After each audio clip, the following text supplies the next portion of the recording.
दूरी के चक्कर माँ जेब खाली होके, हाय दूरी के चक्कर माँ जेब खाली होके, हाय दूरी के चक्कर माँ जेब खाली होके। पहले रहे वो सीधा साधा अब मवाली होगे, पहले रहे वो सीधा साधा अब मवाली होगे। दूरी के चक्कर माँ जेब खाली होके, हाय दूरी के चक्कर माँ जेब खाली होगे।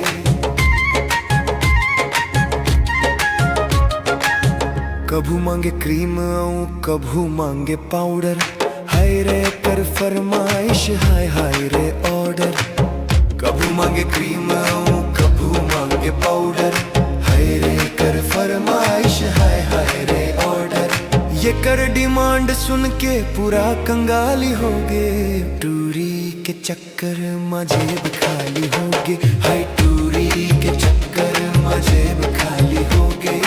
दूरी के चक्कर माँ जेब खाली होगे, हाय दूरी के चक्कर माँ जेब खाली होगे।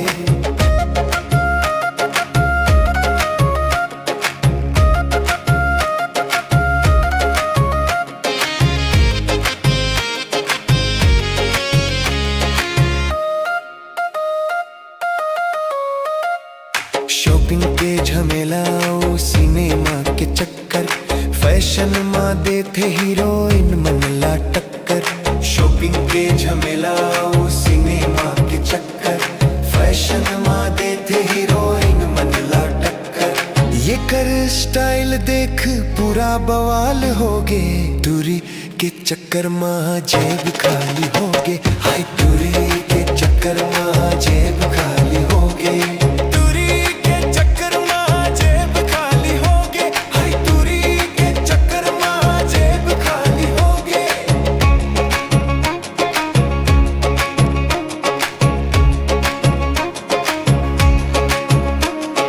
बाबू सोना के खटपट टाइम के झंझट, फोन लगा के हरदम गुठियां बत रही थे चटपट।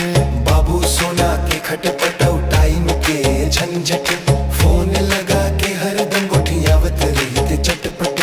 ये कर गोठ सुन सुन के हला कान होगे, हाय दूरी के चक्कर माँ जेब खाली होगे, हाय दूरी के चक्कर माँ जेब खाली होगे।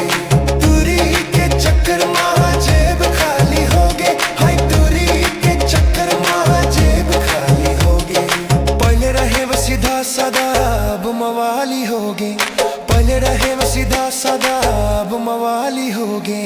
दूरी के चक्कर माँ जेब खाली होगे, हाय दूरी के चक्कर माँ जेब खाली होगे।